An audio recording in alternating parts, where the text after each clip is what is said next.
जैसा कि आप सभी को पहले ही इन्फॉर्मेशन मैं दे चुका हूं और काफ़ी स्टूडेंट जानते भी हैं कि इग्नू के जो री रजिस्ट्रेशन है जनवरी 2023 सेशन के लिए वो स्टार्ट हो चुके हैं।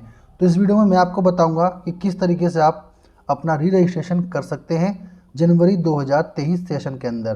तो जैसे आप इग्नू की ऑफिशियल वेबसाइट www.ignu.ac.in पर आएंगे तो कुछ इस तरह का इंटरफेस आपको देखने को मिलेगा। ये वो इंटरफेस है और यही वो वेबसाइट है जहां से आप रजिस्ट्रेशन कर सकते हैं, किसी अदर वेबसाइट पर आप ना जाएं।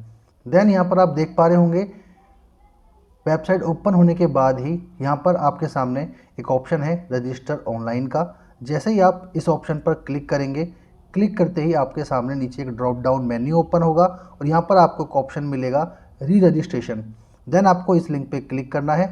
क्लिक करने के बाद आप इग्नू के ऑनलाइन री रजिस्ट्रेशन पोर्टल पर रीडायरेक्ट हो जाएंगे। यहाँ पर आने के बाद आप देख सकते हैं सबसे पहले यहाँ पर मेंशन है री रजिस्ट्रेशन फॉर जनवरी 2023 सेशन और लास्ट डेट भी यहाँ पर बताई गई है जो कि 31 दिसंबर 2022 तक है, यानी 31 दिसंबर 2022 तक आप रजिस्ट्रेशन कर सकते हैं जनवरी सेशन के अंदर। देन ये पोर्टल अब पूरी तरीके से ओपन हो गया है, यहाँ पर बताया गया है। और जो स्टूडेंट इंडिया से हैं और जो इंडिया के बाहर के स्टूडेंट हैं यानी इंटरनेशनल स्टूडेंट्स हैं वो सभी इसी पोर्टल से अपना रजिस्ट्रेशन कंप्लीट करेंगे। देन यहाँ पर आप इंस्ट्रक्शंस को पढ़ सकते हैं, सारे इंस्ट्रक्शन आप केयरफुली पढ़ लें। नॉर्मल इंस्ट्रक्शंस हैं जो आप हर बार देखते हैं। देन यहाँ पर चलते हैं नीचे और यहाँ पर आप देख रहे होंगे कि यहाँ पर एक बॉक्स है, ये वाला बॉक्स। इस बॉक्स में आपको राइट टिक करना है। क्लिक करने के बाद आपको यहाँ पर नीचे प्रोसीड फॉर री रजिस्ट्रेशन वाले ऑप्शन पर क्लिक करना होगा। क्लिक करने के बाद आप आ जाएंगे नेक्स्ट इंटरफेस पर। कुछ इस तरह का इंटरफेस होगा। यहाँ पर मैं ऑलरेडी लॉगिन हूँ तो मेरा इंटरफेस इस तरह का दिखा रहा है। तो अगर आप लॉगिन नहीं हैं तो आपको कैसा इंटरफेस दिखाई देगा वो मैं आपको बता देता हूँ। मैंने यहाँ से लॉग आउट कर लिया है। देन आपको कुछ इस तरह का इंटरफेस दिखाई देगा जब भी आप रजिस्ट्रेशन के लिए कंटिन्यू करेंगे। देन ये स्टूडेंट पोर्टल है, यहाँ पर आपको अपना यूज़र नेम डालना होता है और नीचे पासवर्ड और उसके बाद नीचे यहाँ पर एक कैप्चा दिया गया है जो कि ये है, ये मुझे इस बॉक्स में फिल करना है। आपको कुछ और दिया गया होगा, जो भी आपकी स्क्रीन पर शो होगा वो आपको यहाँ पर फिल करना होगा। तो यूज़र नेम और पासवर्ड आपके पास होना चाहिए, ये दोनों चीज़ें कंपलसरी हैं, तभी आप इसमें आगे प्रोसीड कर पाएंगे, अदरवाइज़ आप प्रोसीड नहीं कर पाएंगे। और अगर आप अपना यूज़र नेम या पासवर्ड भूल गए हैं तो आपको यहाँ पर नीचे एक रीसेट पासवर्ड का ऑप्शन मिलता है, इस पर क्लिक करके आप उस प्रोसीजर को कर सकते हैं। देन आपका पासवर्ड रीसेट हो जाएगा, देन आप लॉगिन कर पाएंगे। सो मुझे दोनों चीज़ें याद हैं तो मुझे लॉगिन नहीं करनी, मुझे दोबारा से रीसेट करने की ज़रूरत नहीं है। देन मैं यहाँ पर नीचे ये कैप्चा फिल कर लेता हूँ, जो कैप्चा मुझे यहाँ पर दिखाई दे रहा है। इस कैप्चा को फिल करने के बाद यहाँ पर लॉगिन का ऑप्शन है, इस पर मैं क्लिक करूँगा। क्लिक करने के बाद आप इस तरह से अपने पोर्टल पर आ जाएंगे।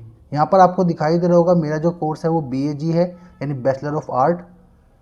जो भी कोर्स आपने इग्नू से एडमिशन लिया होगा जिस कोर्स में, वो आपको यहाँ पर शो होगा। देन यहाँ पर आने के बाद आपको सिंपली क्लिक हेयर वाले ऑप्शन पे क्लिक करना है। अगर आप कुछ और डिटेल देखना चाहते हैं तो ऊपर यहाँ पर एक ऑप्शन है program re registration enabled for details click here, इस वाले ऑप्शन में यहाँ पर क्लिक हेयर लिखा हुआ, यहाँ आप क्लिक करेंगे तो आपको यहाँ पर अपने जो रजिस्ट्रेशन की हिस्ट्री है उसके बारे में यहाँ से पता चल जाएगा कि आपने लास्ट टाइम रजिस्ट्रेशन कब किया था। जनरल इंस्ट्रक्शन आप यहाँ से पढ़ सकते हैं और FAQ जो फ्रीक्वेंटली आस्क्ड क्वेश्चन है वो आप यहाँ पर देख सकते हैं। और नीचे आपको यूज़र मैनुअल मिलता है जिसे आप पढ़ सकते हैं कि किस तरह से आपको रजिस्ट्रेशन करना है। तो मुझे इन सब चीज़ों की ज़रूरत नहीं है, मुझे सिंपली रजिस्ट्रेशन करना है आगे और मुझे इन्फॉर्मेशन इसके बारे में है। तो देन मैं यहाँ पर क्लिक हेयर पे क्लिक करूँगा। क्लिक करने के बाद आपके सामने आपका पोर्टल ओपन हो जाएगा। सबसे पहले आपके यहाँ पर पूरी डिटेल्स होंगी कि आपका नाम क्या है, एनरोलमेंट नंबर क्या है, ये सारी इन्फॉर्मेशन आपको यहाँ से मिल जाएगी। आपके स्टडी सेंटर का नाम भी आपको यहाँ पर दिखाई देगा। देन यहाँ पर नीचे आप थोड़ा चलेंगे तो यहाँ पर आप देख सकते हैं लिखा हुआ है री registration open for 2023 January, you can apply for री registration in year 3rd of BAG, यानी कि ये मुझे बता रहा है कि आप BAG के 3rd ईयर में रजिस्ट्रेशन करेंगे। तो नीचे यहाँ पर ऑप्शन है click here to select your courses, यहाँ क्लिक करने के बाद मैं अपने सब्जेक्ट को सिलेक्ट कर सकता हूँ। तो आपको भी ऐसा ही ऑप्शन कुछ दिखाई देगा। जब नीचे आप देख पाएंगे यहाँ पर मेरे कोर्स दिखा रहा है जो मैंने ऑलरेडी सिलेक्ट किए हुए हैं पहले।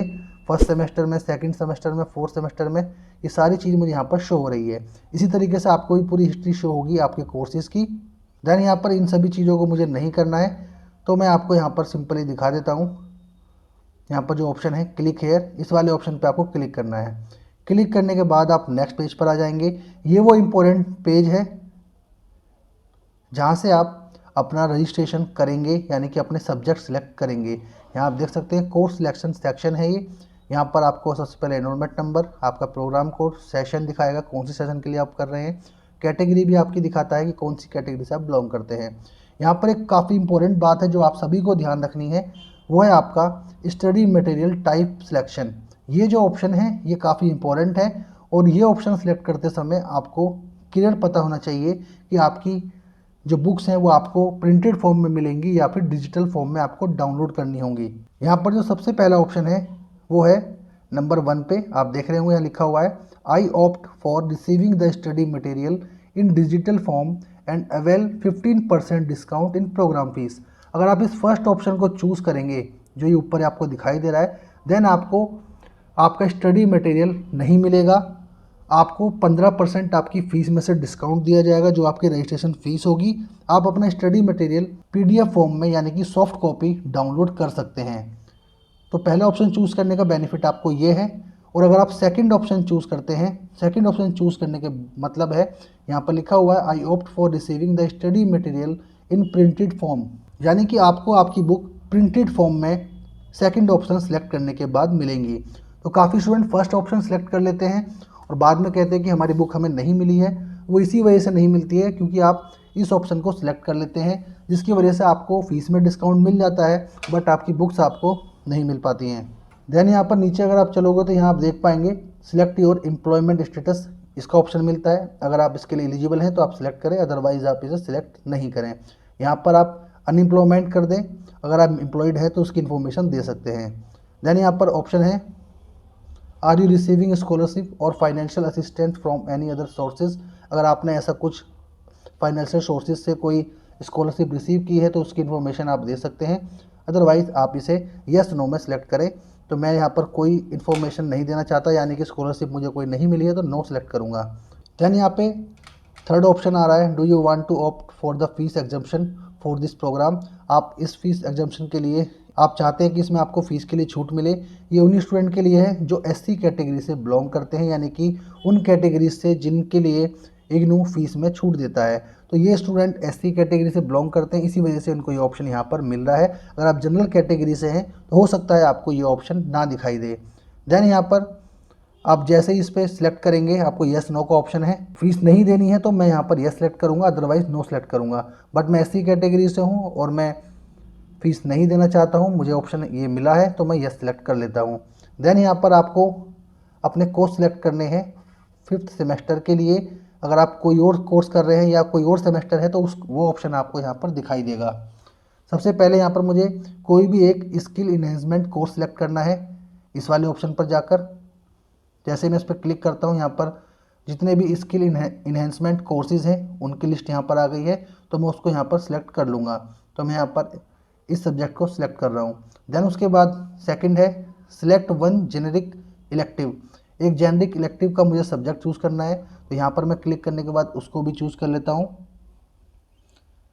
यहाँ पर मैंने ये सब्जेक्ट चूज़ किया है। देन यहाँ पर थर्ड ऑप्शन में स्पेसिफिक इलेक्टिव चूज़ करना है कोई भी मुझे एक, तो उसको भी मैं यहाँ पर चूज़ कर लेता हूँ।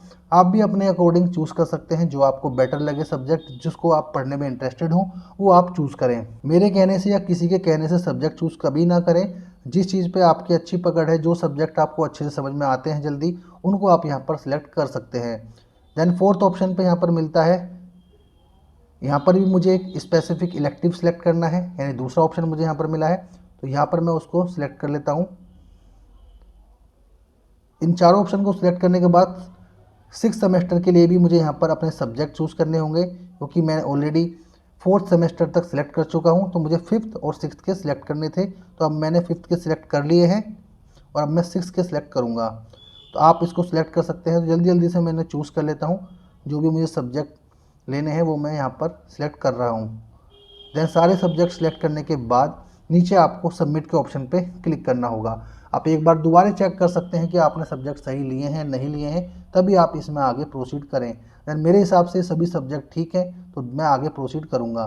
देन जैसे ही मैंने सबमिट पे क्लिक करा, आप देख पा रहे होंगे यहाँ पर मुझे एक अलर्ट का ऑप्शन मिला है जिसमें लिखा है invalid course selection, you need to select 44 credit but you have selected 46। मैंने यहाँ पर 46 क्रेडिट सिलेक्ट कर लिए हैं और मुझे 44 क्रेडिट ही सिलेक्ट करने हैं, यानी 2 क्रेडिट मैंने एक्स्ट्रा सिलेक्ट किए हैं, इस वजह से ये आगे प्रोसीड नहीं हुआ है।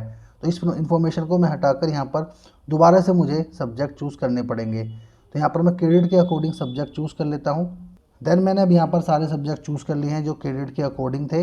देन अब मैं यहाँ पर नेक्स्ट करता हूँ और नेक्स्ट करने के बाद आप देख पा रहे होंगे अब मुझे वो इन्फॉर्मेशन नहीं दिखा रहा है, ना कोई अलर्ट दिखा रहा है। तो अगर आप भी मैक्सिमम क्रेडिट सेलेक्ट कर लेते हैं तो आपको ऐसा ऑप्शन मिल सकता है। तो इसलिए क्रेडिट का भी ध्यान रखें कितने क्रेडिट आपने सेलेक्ट किए हैं।